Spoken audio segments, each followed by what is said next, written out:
चलिए अब आपको दिखाते हैं कोडरमा के झुमरी तलैया के वार्ड 25 का हाल। यहाँ के लोग बुनियादी सुविधाओं से वंचित हैं। इलाके में गंदगी का अंबार लगा हुआ है। नेता, मंत्री या जनप्रतिनिधि कोई भी लोगों की परेशानी की तरफ ध्यान नहीं देता है।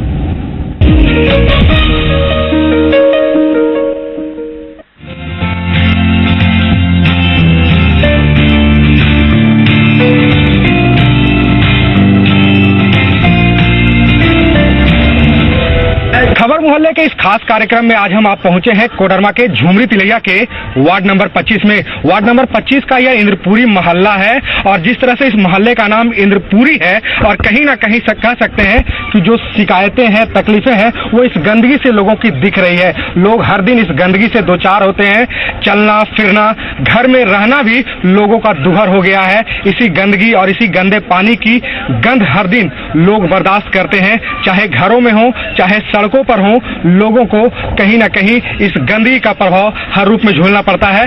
बहरहाल कह सकते हैं कि वार्ड नंबर 25 का यह इलाका जरूर है, लेकिन कहीं ना कहीं यहाँ सुविधाएं मयसर नजर नहीं आ रही है। हमारे साथ इंद्रपुरी मोहल्ले के कुछ स्थानीय लोग हैं। आइए हम उनसे जानते हैं कि किस तरह की समस्या वो हर दिन झेलते हैं, चाहे घरों में हो चाहे सड़कों से गुजरना हो, लेकिन इस गंदगी की समस्या से हमेशा उन्हें दो चार होना पड़ता है। आइए हम उनकी जुबानी ही जानते हैं कि किस तरह की समस्या वो हर दिन झेलते हैं।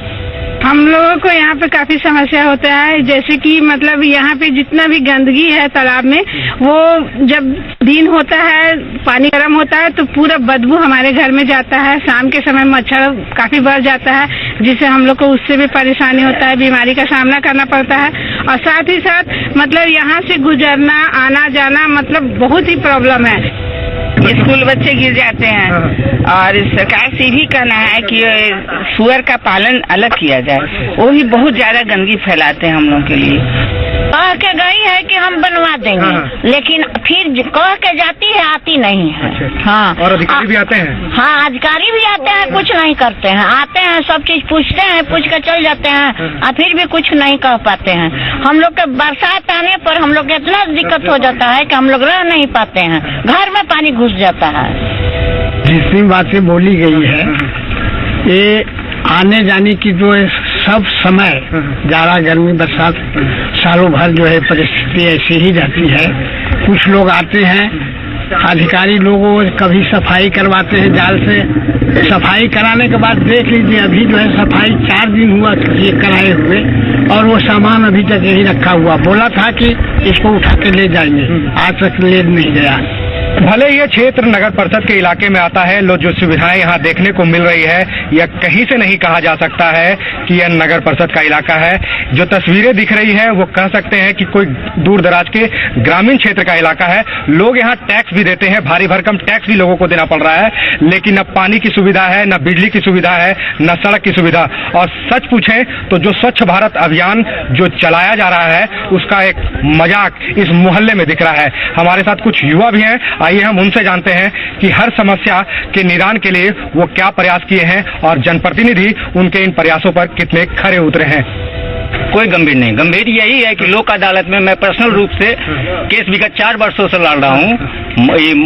लोक अदालत में म्युनिसिपल अफसर ने ये कहा है कि प्रगति तालाब का कार्य प्रगति पर है, और क्या प्रगति पर है वो स्वच्छ भारत अभियान के तहत दिखा जा रहा है। और मुख्यमंत्री जन संवाद योजना के तहत भी आवेदन दिया गया था, आज तक उसका भी कोई जवाब नहीं आया है।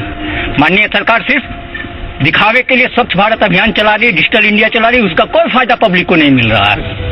नगर परिषद के हकीकत ये है कि मैं इस मामले में इनके कार्यपालक पदाधिकारी से बात किया था। उन्होंने हमको आश्वासन दिया है कि तालाब में जो नाली जा रही है उसको तत्काल बंद करने की हम लोग व्यवस्था कर रहे हैं। उसके लिए एक व्यवस्था की गई है, जो नाली बंद किया जाएगा यहाँ से।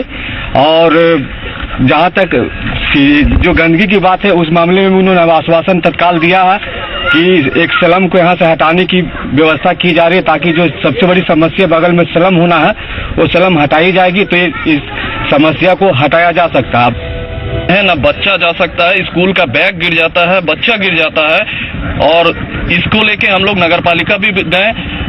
सिटी मैनेजर जो है वो लेमांशु सर, ठीक है, वो उनका 3 बार विजिट हो चुका है यहाँ पे विजिट होने के बाद केवल आश्वासन है, उनके तरफ से भी कुछ नहीं। जब उनको ऑफिस में जाके मिला गया तो वो बोले कि हम अपना पेपर आगे बढ़ा चुके हैं, ठीक है, आपका नाली डाइवर्ट होगा, जब तक डाइवर्ट नहीं होगा ये गंदगी साफ नहीं होगा। तो हम लोग बहुत कन्विंस करने के बाद ये गंदगी साफ करवाए, और साफ करवाने के बाद उनसे रिक्वेस्ट किए कि 2 बजे तक कम से कम इसको उठवा लीजिए, क्योंकि मंदिर जाती है औरत लोग, बच्चा लोग स्कूल जाता है, ठीक है, तो बच्चा गिरेगा। और बोलने के बाद भी वो नहीं उठाया और एक्सीडेंट हुआ है यहाँ पे आप कितना संकीर्ण है देख लीजिए, मतलब गड्ढा है, नाली है, बरसात में आप सोचिए क्या पोजीशन होता होगा हम लोग जैसा आदमी के लिए यहाँ पे।